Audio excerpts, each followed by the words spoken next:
ایک چھوٹے سے قصبے میں فیض نام کا ایک نوجوان رہتا تھا۔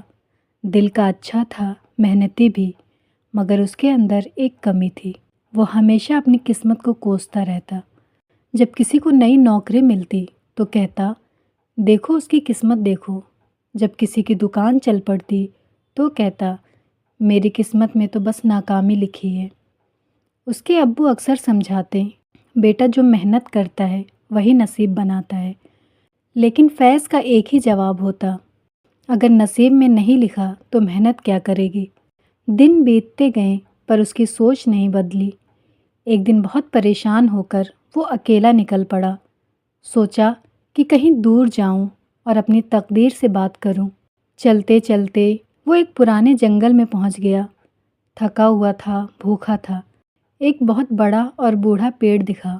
اس کی شاخائیں نیچے جھکی ہوئی تھیں، جیسے کسی کو سکون دینے کے لیے تیار ہو۔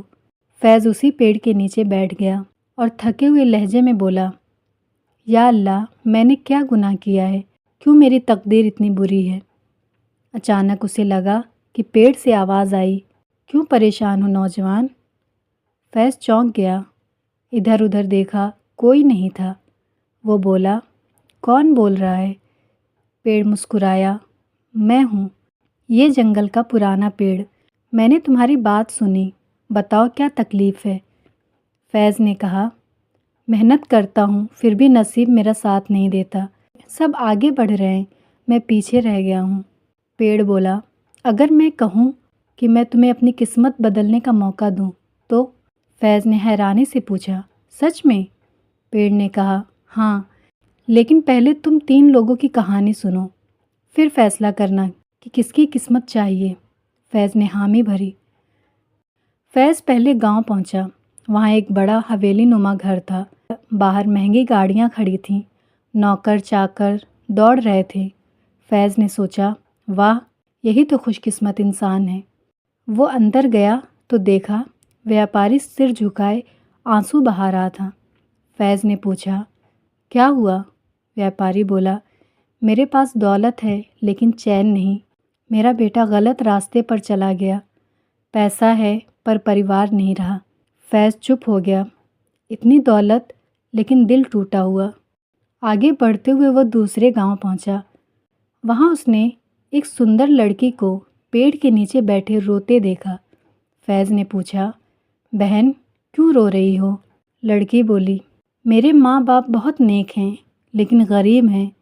انہوں نے میری شادی ایک ایسے آدمی سے طے کر دی ہے جس سے میں نفرت کرتی ہوں۔ میں کچھ نہیں کر سکتی۔ فیض کا دل پسیج گیا۔ قسمت اسے بھی نہیں ہنسنے دیتی، اس نے سوچا۔ پھر وہ تیسرے گاؤں پہنچا۔ وہاں ایک مزدور مٹی کھود رہا تھا۔ چہرہ پسینے سے تر مگر ہونٹوں پر مسکان تھی۔ فیض نے پوچھا، بھائی تو اتنا تھک گیا ہے پھر بھی مسکرا رہا ہے؟ مزدور بولا، تھکان تو ہوتی ہے لیکن جب گھر پہنچ کر بچوں کی ہنسی سنتا ہوں، بیوی کا چہرہ دیکھتا ہوں تو سب مٹ جاتا ہے۔ میں غریب ضرور ہوں لیکن خوش ہوں۔ فیض کے قدم وہیں رک گئے۔ وہ دیر تک اس مزدور کو دیکھتا رہا، چہرے پر سکون، دل میں شانتی۔ وہ واپس اس بوڑھے پیڑ کے پاس لوٹا۔ پیڑ نے پوچھا، تو کیا فیصلہ کیا؟ کس کی قسمت چاہیے؟ فیض مسکرایا اور بولا، اب مجھے کسی کی قسمت نہیں چاہیے۔ اب سمجھ آیا، خوشیاں دولت سے نہیں، دل کے سکون سے ملتی ہے۔ پیڑ نے ہولے سے کہا، شاباش بیٹے، تو نے آج اپنی قسمت خود بدل لی۔ فیض نے سر جھکایا اور کہا، آج سے میں شکایت نہیں کروں گا، صرف شکر ادا کروں گا۔ اس دن سے فیض کا چہرہ بدل گیا۔ وہ اب ہر صبح مسکراتے ہوئے کام پر جاتا اور دھیرے دھیرے اس کی محنت اور سچائی نے اس کی زندگی کو روشن کر دیا۔ اس کہانی سے ہمیں سیکھ ملتی ہے، قسمت انہی کی بدلتی ہے جو شکایت چھوڑ کر محنت اور شکر کو اپناتے ہیں، اور خوشیاں دولت سے نہیں، سکون سے ملتی ہیں۔ اگر آپ کو یہ کہانی پسند آئی ہو تو ویڈیو کو لائک کریں، شیئر کریں اور فیض ٹونز کو سبسکرائب کرنا نہ بھولیں۔